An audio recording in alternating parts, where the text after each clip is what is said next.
Welcome to CoreLogic's housing market update for September 2024, brought to you by onthehouse.com.au. The pace of value growth continued to cool through the final month of winter, with CoreLogic's National Home Value Index rising by 0.5%. This was the 19th straight month of rising values at the national level, but the rate of growth is clearly slowing and now less than half the rate recorded at the same time last year. At a high level, there's still more demand for housing than available supply, but the flow of advertised supply and demand are becoming increasingly balanced. Supply levels vary markedly from region to region, with total listing numbers in Melbourne now almost 30% above the previous 5-year average, while total listings in Perth and Adelaide are tracking close to 40% below the 5-year average for this time of the year. Capital growth across the cities remains diverse, but continues to be led by the mid-sized capitals, where values are rising at 1% to 2% each month. The monthly pace of gains across Sydney has slowed to 0.3%, while Melbourne, Hobart, Canberra and Darwin all recorded a monthly decline in home values. The quarterly trend rate of growth eased in most capital cities through winter, which can be attributed to a combination of seasonality, but also worsening affordability constraints, persistently low sentiment and lower borrowing capacity. While affordability is improving in markets like Melbourne and Hobart, where values are trending lower, it's hard to see housing values continuing to rise at the same pace in the mid-sized capitals as affordability becomes increasingly stretched, particularly in the context of elevated interest rates, loosening labour market conditions, and cost of living pressures. The ongoing outperformance of cheaper markets reiterates the strain on demand. The lower quartile of the combined capital cities market, which makes up the most affordable 25% of dwellings, rose by 2.7% in the 3 months to August compared to a 0.3% lift across the upper quartile. In a similar demonstration of demand being deflected towards lower price points, the quarterly change in unit values was higher than houses in 5 of the 8 capital cities as buyer demand shifts towards the lower price segments of the marketplace, supporting values at the more affordable end of the pricing spectrum. August also marked a few changes in the hierarchy of housing values across the capitals, with the median dwelling value in Melbourne overtaken by Adelaide and Perth, making Melbourne's median the third lowest amongst the capital city markets. This is the first time that Perth's median dwelling value has been higher than Melbourne since February of 2015, when Perth was coming off the highs of the mining boom. It's also the first time in CoreLogic's 40-year median dwelling value series that Adelaide has had a higher median than Melbourne.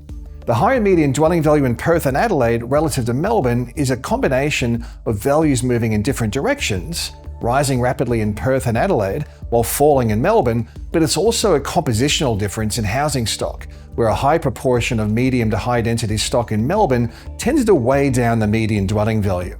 In Melbourne, about a third of homes are units compared with about 16% of homes in Perth and Adelaide.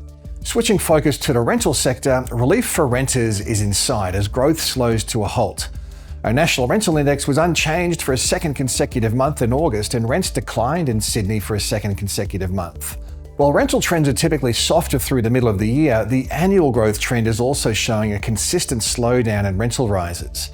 Nationally, rent values are up 7.2% in the year to August, which is still more than twice the pre-COVID average, but it's the lowest annual growth rate since May of 2021. Annual rental growth is now slowing in every capital city market except for Hobart, which is coming off a dip in rent values through 2023. The slowdown in rental growth is attributable to a combination of supply and demand factors. On the demand side, net overseas migration has dropped, with ABS data showing a decline from 165,000 in the March quarter of 2023 to 107,000 in the December quarter, and overseas arrivals data is pointing to a further fall in international student arrivals. Additionally, the latest RBA reporting on average household sizes shows a slight uptick, suggesting share housing or multi-generational family homes may be back on the rise in response to higher rents. On the supply side, investor trends vary from state to state, but nationally investor loans secured were up 10.7% in the year to June. Dwelling completions remain an issue, with a strained construction sector keeping a floor under both rent and purchase prices. Adelaide dwelling values increased by a further 1.4% in August, taking the market 14.9% higher over the past 12 months and adding just over $114,000 to the median dwelling value over the year. Despite worsening affordability constraints, there's little sign that the value growth is slowing amid extremely low supply levels, where listings remain almost 40% below the previous 5-year average, and generally strong demand, with estimated home sales over the past 3 months tracking 21% above the previous 5-year average. In some good news for renters, the Adelaide Rental Value Index was up to 0.3% in August, the slowest monthly pace since December 2022. Looking forward, the national housing market should continue to see modest value increases through to the end of 2024. While there's a clear slowdown in growth, housing values are underpinned by a longer-term lack of new supply, which has been exacerbated by ongoing constraints in the residential construction sector.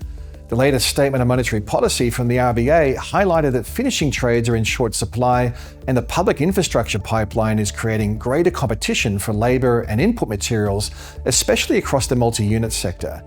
Tight job markets continue to support mortgage servicing, however, a more substantial loosening than expected in labour markets remains a key risk for housing values. Tax cuts and energy rebates are improving household finances, but they may not necessarily translate to a boost in home buying. We did see consumer sentiment tick a little bit higher in August, buoyed by Stage 3 tax cuts, the cash rate remaining on hold for a 6th consecutive meeting, and lower inflation expectations. However, sentiment around dwelling purchases continues to decline despite an ongoing expectation that housing prices will rise further. Housing affordability continues to be a key factor impacting on demand, with a widening gap between what would be considered an affordable home for a household on the median income and the actual dwelling price. CoreLogic puts the estimate of an affordable purchase price at about $500,000 for the median household income, against a median dwelling value that's currently sitting at $802,000. This discrepancy has likely channeled demand towards markets with lower price points, including the unit sector and housing markets located further away from key amenities. Spring sellers should be aware of the differences from market to market. Heading into the spring selling season, there's no guarantee that buyer numbers will rise to meet the seasonal uplift in listings. While total stock levels remain generally low across the country, there are some markets, mainly across Victoria and Tasmania, where total listings are now accruing. In such a varied market, those looking to buy or sell this spring should be conscious of local conditions, such as the number of properties currently on the market, the amount of time properties take to sell, auction clearance rates, and price movements. As always, there's plenty to keep an eye on in the housing market. You can stay tuned to all the twists and turns at the research and news pages of the CoreLogic website.